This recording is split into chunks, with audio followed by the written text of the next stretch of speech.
rápidamente el hilo de lo que venimos estudiando. ¿Y qué es lo que venimos estudiando, hermano Gonzalo? Estamos mirando los requisitos del diaconado. Estamos mirando los requisitos del diaconado, muy bien. ¿Y cuáles hemos visto hasta ahora, Joana? Ahora sí los veo mirando, buscando, repasando lo que no hicieron entre semana. Eso me gusta. A ver, Álvaro, listemos los que hemos visto. Honestos. No, sin doblez.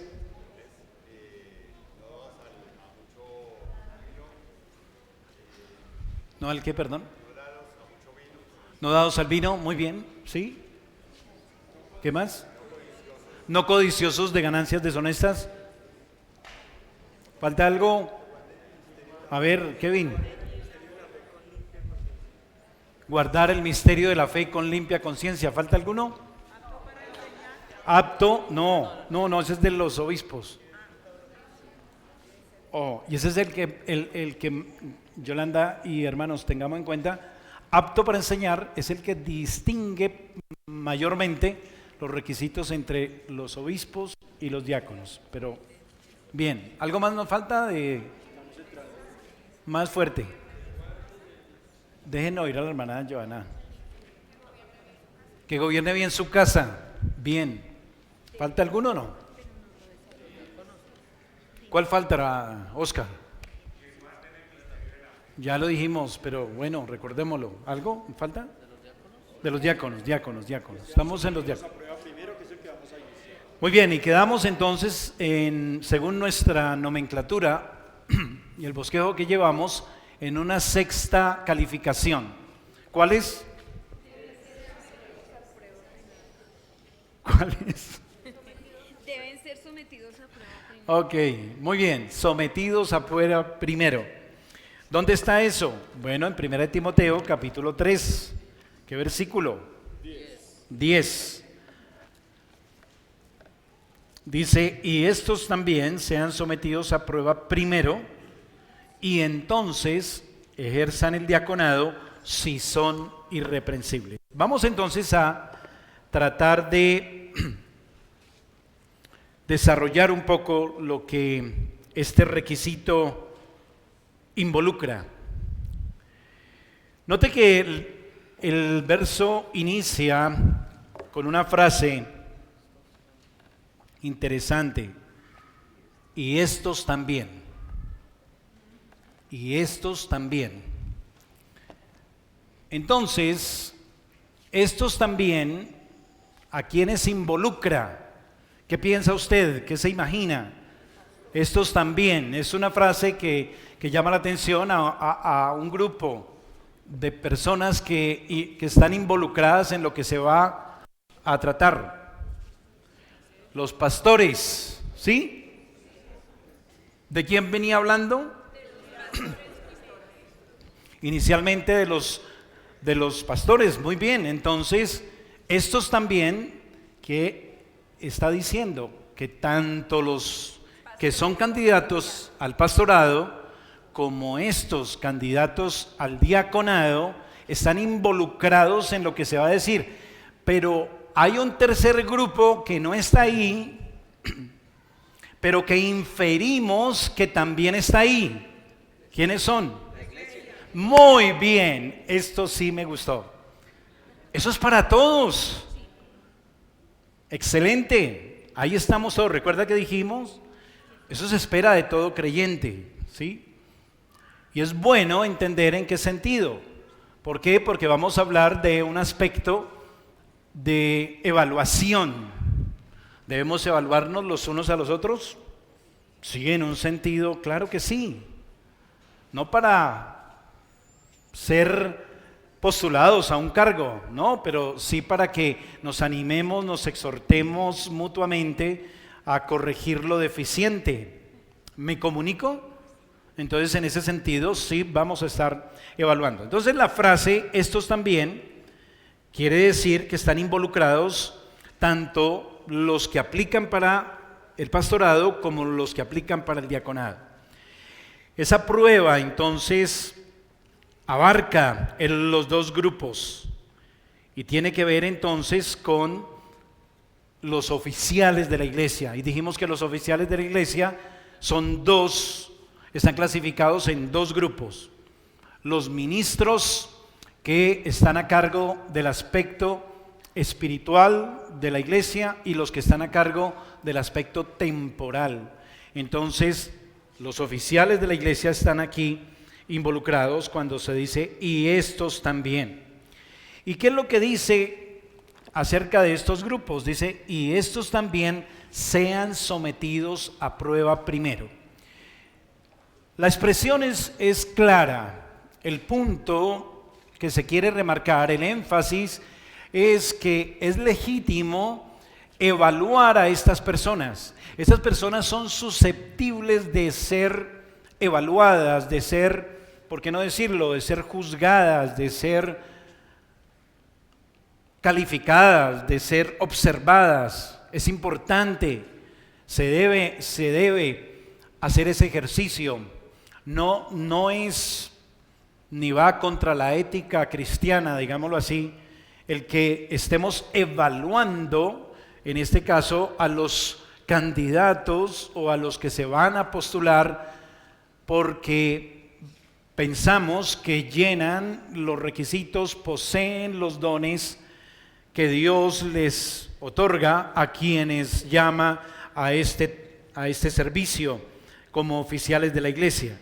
Entonces, es una evaluación y pues se espera que sea una evaluación juiciosa, una evaluación ordenada. Por eso entonces el apóstol Pablo hace la referencia a la prueba. Deben ser probados, deben ser evaluados, deben ser analizados, deben ser hombres que en verdad pasen por el escrutinio. ¿De quién? De la iglesia, de los hermanos. Entonces, es importante eso. Sean sometidos a prueba. Es un imperativo. Note, no es una opción, no es una sugerencia. El apóstol Pablo no dice, bueno, entonces yo sugiero que estos también sean sometidos a prueba. ¿Dice así? No, es un imperativo, es una orden. Es necesario evaluarlos. Es una obligación, si usted quiere ponerlo en esos términos. No podemos entonces, pasarlo por alto. Esos hombres que van a ser reconocidos, esos hombres que van a tener un cargo oficial, es obligación examinarlos primero. ¿Cómo? La forma, por decirlo de una manera puntual, el método no está descrito. ¿O sí? No, la forma no. ¿El contenido sí? Claro, el contenido sí, porque ya se nos ha dicho que se debe observar en ellos que estén en una medida adecuada ciertas virtudes, cierto carácter, ciertos dones, facultades que Dios les ha provisto, de tal manera que sí es importante hacer una evaluación. El método, el sistema, digamos que no es tan importante como lo que sí es importante, lo que se va a evaluar. De tal manera que la forma del examen, insisto, no está descrita. Pudiésemos inferir que la congregación, de manera general, evalúa a la persona, la vida y los dones de ese hombre, de ese candidato, de ese don de Dios que se quiere postular y reconocer para para ser un oficial en la iglesia.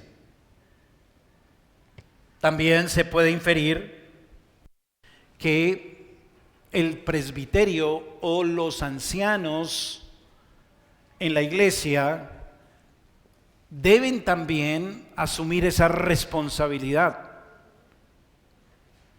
¿Por qué? Porque ellos son obispos. Si son obispos, ¿qué tienen que hacer? Tienen que supervisar. Entonces deben hacer doble ejercicio. Tienen que supervisar que la iglesia haga la tarea de evaluar y tienen que supervisar también a los candidatos para que haga también ese ejercicio de examinarlos primero, como dice el texto. La congregación recibirá como diáconos aquellos que han sido delegados como tales, puesto que la misma congregación es la que después de un examen confirmará de una manera sencilla que esos hombres poseen el carácter, poseen las virtudes y poseen los dones para ejercer ese cargo oficial. ¿Me estoy comunicando? Entonces, vale decir que el método entonces puede ser cualquiera, pero el punto es que se cumpla bien el proceso y la tarea de examinarlos primero, sean sometidos a prueba, dice el texto. ¿Cuánto tiempo? No dice tampoco. Bueno, como dice nuestra confesión de fe, podemos usar de lo que es legítimo conforme a la razón y la naturaleza. ¿Qué es lo legítimo conforme a la razón y a la naturaleza? Es una manera muy sofisticada de decir el sentido común, ¿no? Entonces vamos a usar el sentido común para el tiempo, ¿sí? Que no sea ni muy corto, pero que tampoco sea muy extenso, que sea algo equilibrado, que sea algo justo, que sea algo que permita que se pueda conocer y que se pueda evaluar a esa persona o a esas personas en estos aspectos de una manera adecuada, de una manera correcta. Entonces, no hay una norma que el texto nos presente en cuanto al tiempo. No. Son detalles que pudiésemos decir en un sentido, no se nos han revelado porque son secundarios, pero eso no quiere decir que se puede hacer de cualquier manera tampoco, ¿no? Debemos hacerlo de una manera legítima, conforme a la razón y la naturaleza. Así como decidimos, para ilustrar el punto y quede más claro eso del uso de la razón y la naturaleza, ¿quién decide a qué hora debe iniciar el culto en el día del Señor? ¿Dice la Biblia que debemos guardar el día del Señor? Bueno. Pero ¿a qué hora iniciar? No dice. Entonces tenemos que usar la razón y la naturaleza, es decir, que es lo correcto, ¿sí? Entonces lo correcto en nuestro contexto es una hora promedio que sea prudente, que sea buena, que sea asequible para todos, y tenemos entonces, en nuestro caso, que arrancamos nuestras tareas en el día del Señor a las 10 de la mañana, ¿sí? A las 9 con el curso de bautismo, y vemos que ese es un horario conforme a la razón y la naturaleza. ¿Qué pasaría si estuviéramos en el campo, que estuviéramos en una sociedad agrícola, que aquí ustedes fueran hombres y mujeres del agro? ¿Sí? Entonces, ¿cómo sería el tema? Bueno, el tema sería muy distinto, sería muy diferente. ¿Por qué? Porque entonces hay que ordeñar el ganado a cierta hora. ¿Sí? Entonces, tenemos que tener en cuenta eso. O sea, pero en el día del Señor no se puede trabajar. Bueno, entonces va a morir todo ese ganado. No, hay que usar la razón y la naturaleza. Entonces vamos a poner un horario que sea correcto para esa situación de ese contexto. Si vivimos en el Polo Norte, será otro horario, y así sucesivamente. Entonces aquí el punto, volviendo al caso, no se nos dice ni la manera ni la forma como se evalúa, ni tampoco se nos dice exactamente cuánto tiempo va a ser observada y va a ser evaluado el que se va a postular, pero sí sabemos por la razón y la naturaleza que deben hacerse de una manera que sea suficiente, que sea equilibrada, que sea correcta. Entonces, volviendo a nuestro versículo, dice, y estos también sean sometidos a prueba primero, y entonces ejerzan el diaconado. Y entonces ejerzan el diaconado. Aquí la frase es bastante, yo diría, como rica en su contenido, por varias cosas.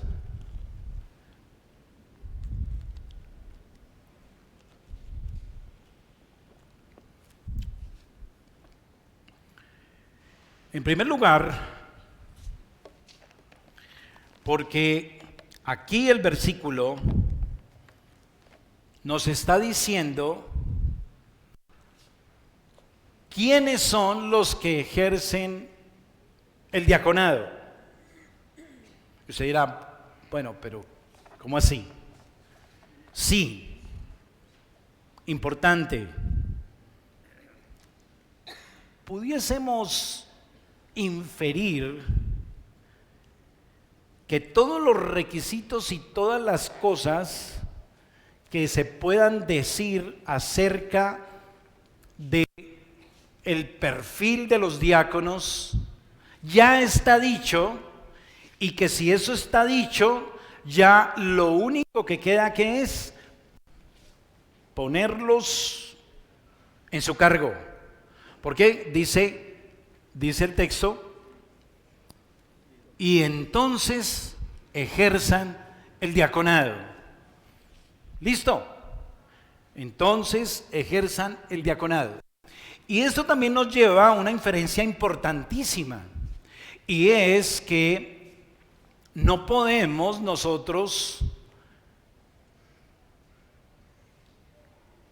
abrir la posibilidad que las mujeres entren a formar parte de los que están siendo observados para ser postulados al diaconado. Y usted dirá, bueno, ¿y qué tiene que ver este texto con eso? Porque hasta aquí ya se dieron los requisitos.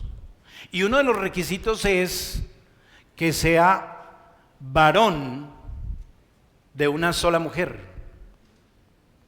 ¿Ve el punto?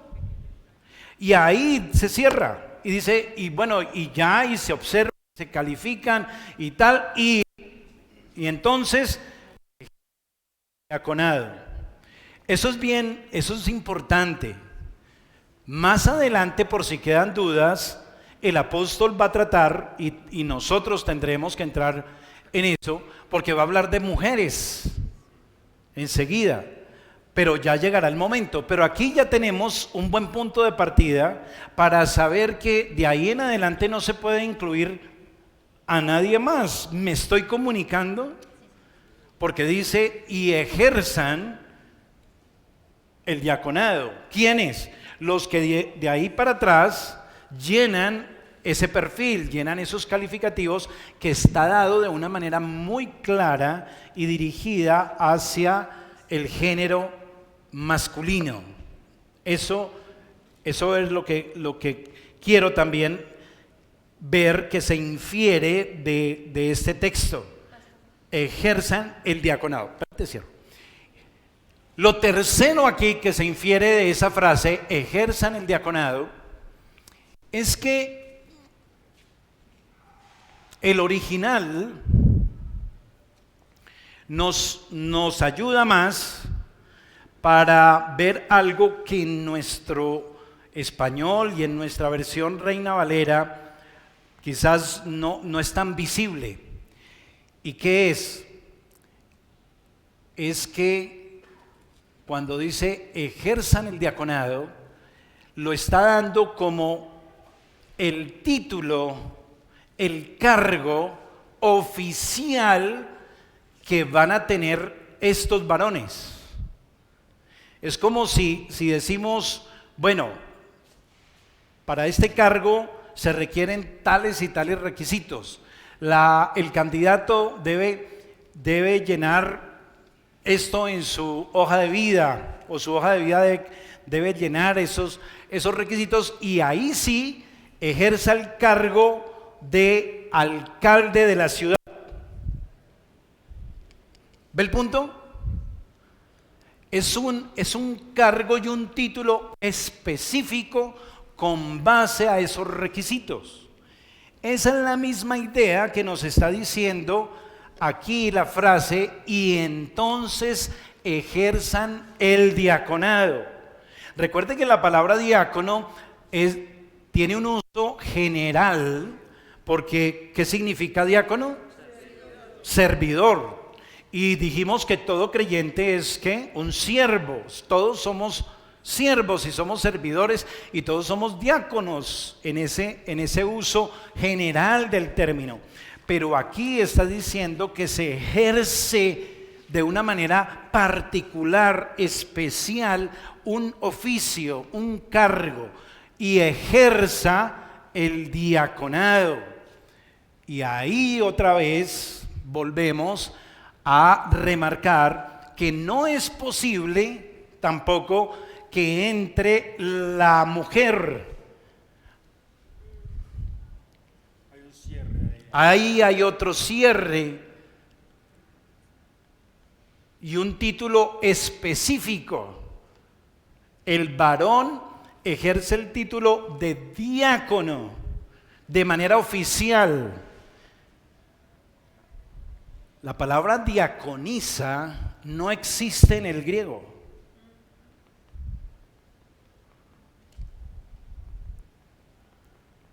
Como un título oficial.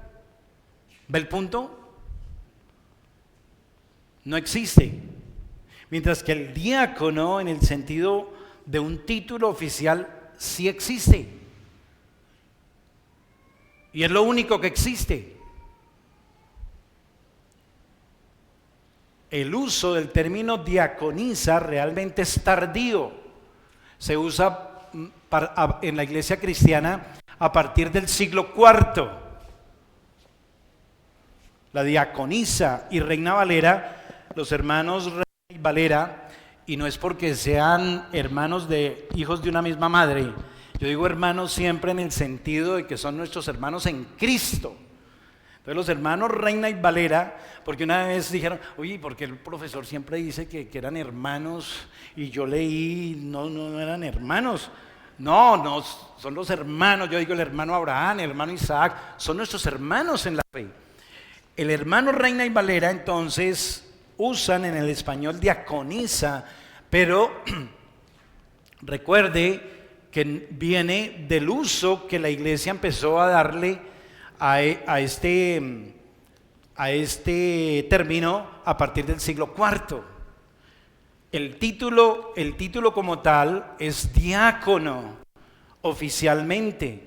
Entonces ejerza el diaconado. Hermana. Pastor, una acotación y una pregunta. Con respecto al compromiso que nosotros tenemos al elegir tanto pastor como los diáconos, es fundamental que nosotros tengamos un conocimiento claro, así como el pastor ha sido enfático que todo esto también va para cada uno de nosotros, y nosotros también tener un rasero, un punto de partida para sí mismo hacer esa tarea. No el miembro que viene de ocasión o viene en la mañana o no estudia, no, eso es sensato, ser sensato con uno mismo, hasta dónde yo puedo buscar una persona sí o sí no. Para mí es fundamental porque el pastor ha sido muy enfático en que todo esto también va para cada uno de nosotros. Y una pregunta, en cuanto a los diáconos también, porque el pastor dijo ahorita, tiene que ser marido de una sola mujer, pero conocemos varones de Dios que no se quieren casar y son supremamente fieles y seguidores y pues hacen toda la tarea como cristianos, estos varones también se pueden llevar como diáconos o definitivamente no, teniendo el marco de que tienen que ser esposos de una sola mujer. Bien, hermana, gracias por preguntar.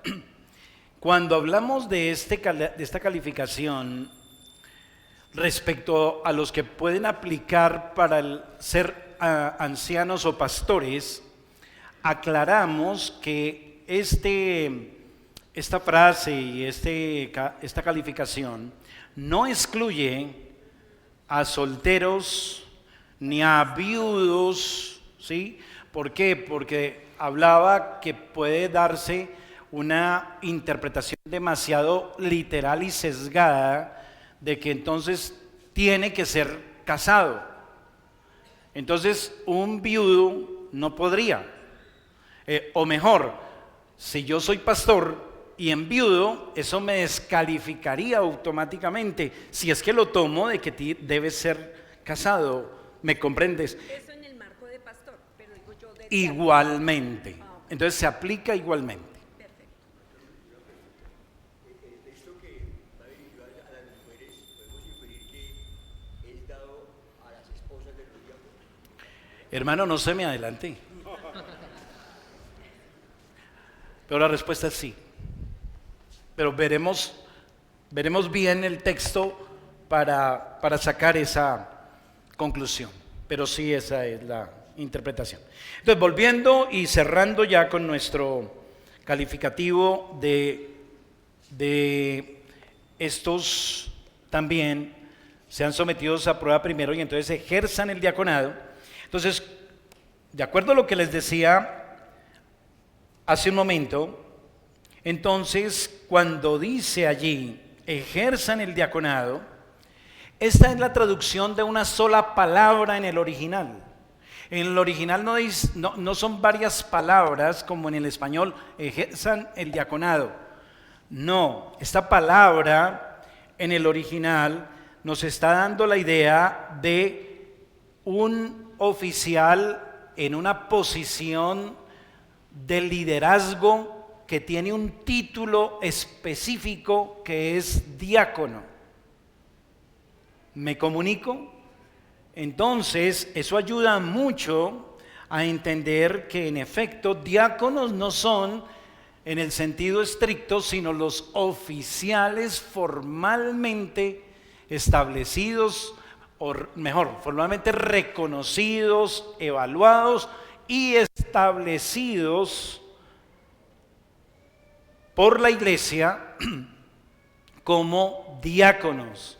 Entonces, es una posición de liderazgo en la iglesia local, lo que el término en el original griego nos está diciendo.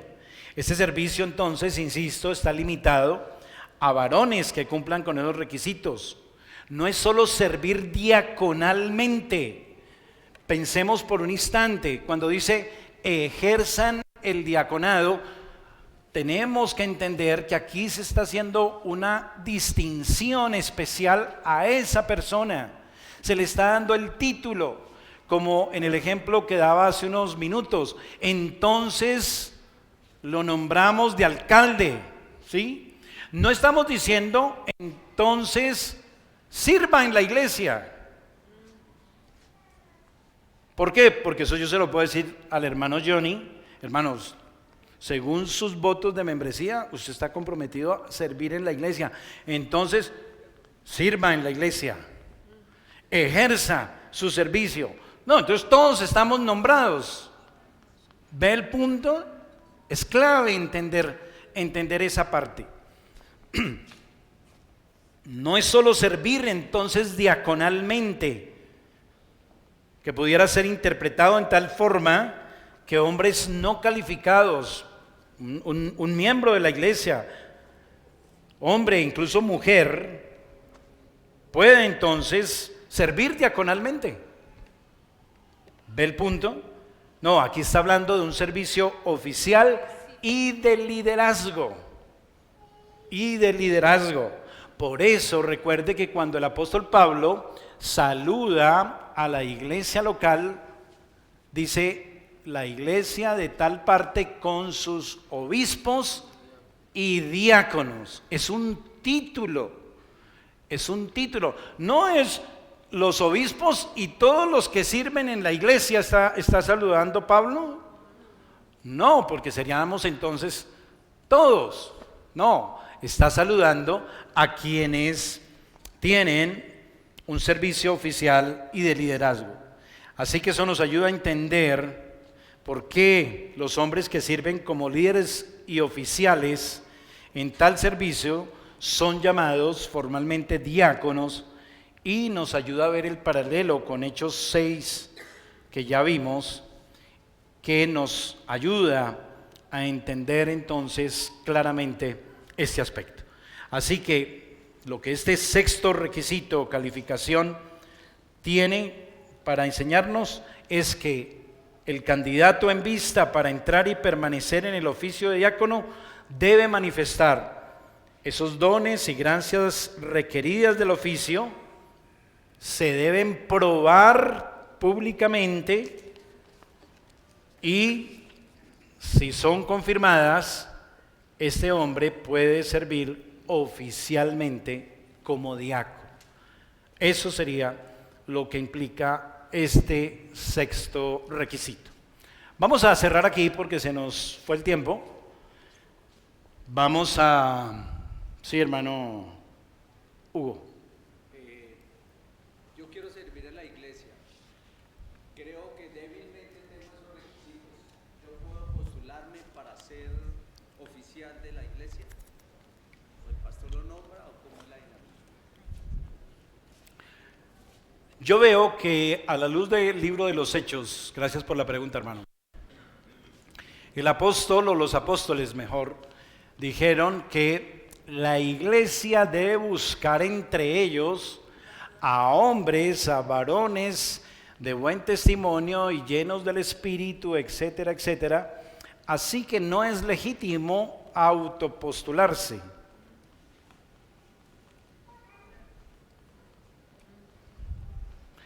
Y suena como raro, ¿no? Me parece. Y otra pregunta, hay unos diáconos en la iglesia. Si se llegara a elegir los diáconos, o sea, ya dice que la iglesia es la que los elige, ellos ¿cómo entrarían ahí? ¿Seguirían? ¿Pasarían a la misma elección que los nuevos? ¿Cómo sería? Bueno, creo que eso lo podemos inferir más por la razón y la naturaleza que por una norma específica, pero de acuerdo a esto, diría de manera clara y sencilla que sería bueno que ellos entraran nuevamente sus nombres a ser considerados para ser reconfirmados en sus funciones, en sus requisitos, en su carácter, en sus dones, y volver nuevamente a ser reconocidos. Es que quiero complementar un poquito la pregunta de Hugo en este sentido. Nuestro reglamento interno, los estatutos de nuestra iglesia, habla de un término de 2 años para los diáconos, como que deben volver otra vez a presentarse a la iglesia. Entonces la pregunta de Hugo tiene sentido para que vuelvan otra vez a postularse en su momento. Muy bien, licenciado, gracias. Hermano Alex. No causa honor. Pero es correcto. Sí, claro. Claro que sí. Legítimamente sí, obvio. Sí. Bueno, vamos a orar porque si no, no termino y se nos va el tiempo del servicio. Si personalmente me pueden preguntar. Señor y Dios, queremos darte gracias por este tiempo y por tu palabra siempre, Señor, que es lumbrera a nuestro camino. Ayúdanos siempre, Padre, a meditarla y atesorarla y poder articularla en las situaciones prácticas, Señor, de nuestra vida y de la vida de la iglesia. Te lo pedimos en el nombre de Jesús. Amén.